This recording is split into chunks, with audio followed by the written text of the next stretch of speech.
Hi everyone, Matt here with Chelsea Guitar Maintenance and Repair with another maintenance tip for you. Today we're going to talk about tubes. So tube amplifiers are still very popular within the guitar community. It's sort of old technology, but everyone loves it. So what I wanted to talk about today is just the basic swapping of tubes in a tube amplifier. It's something that a lot of people are a little just worried about because it's kind of foreign, but tubes are actually really simple and really straightforward. It's old technology and it functions as such. There's nothing too complicated about it. So first you want to know the type of tube that you're going to be changing. So your preamp tubes are generally smaller tubes like these that you see here. These tubes specifically in this amp are 12AX7 style tubes.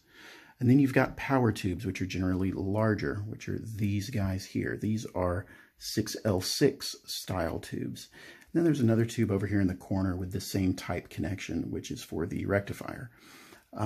As you can see, this tube here looks a little different. This is where we've got issues in this amplifier. So let's take a quick look at the different types of tubes, how they seat, and general sort of idea of how to swap them out. All right, now before we do anything on any of these tubes on the amplifier, the first thing, you always want to be safe. Make sure the amp is cool to the touch. Let it cool down 15-20 minutes. Make sure it is cool. These things get really hot, they can burn you. Also, never change your tubes with the amplifier plugged in. We have no power to the amp currently. That is the state where we change tubes. Don't chance it. There's a lot of voltage in these things. It can hurt you. So now let's do a little demo of the tube swap. So this is a pretty common preamp tube, like I said earlier. 12AX7 is the number on this guy. Most of your preamp tubes have the same style connection. They just have these pins at the bottom. Pins aren't anything special. They just slide in. You can see there's no notch, there's no lock, there's no retainer. The only thing that you do see is it is missing a pin right here. That is how you know how this guy aligns. Effectively, to take it out, you're going to pull it straight up. To put it in, you're going to push it straight in. All you have to do is align that pin, and we'll show you that in just a moment. Okay, so right here we're looking at one of our preamp tubes. This is V4, shown as our very fancy masking tape that someone did on this amp a while back. And I'm just going to get it and wiggle the tube a little bit just to slowly pull it out. And there you go. It pops out. If you take a look at the socket, you see that it has that one place that doesn't have a pin. That is how you align your tube to the socket. The missing pin goes right over where that space is, and then the tube just slides down into place. All right, so to reinstall, we're going to align our pins here with the missing pin and the space. Set it straight up, wiggle it a little bit while pressing down. It slides right into place. All done. That's all there is for preamp tubes. Very straightforward. So power tubes can be slightly more complicated. They're still not very difficult. You can see you've still got the same straight pins, no locking mechanism, nothing like that. Again, this is a 6L6 style tube.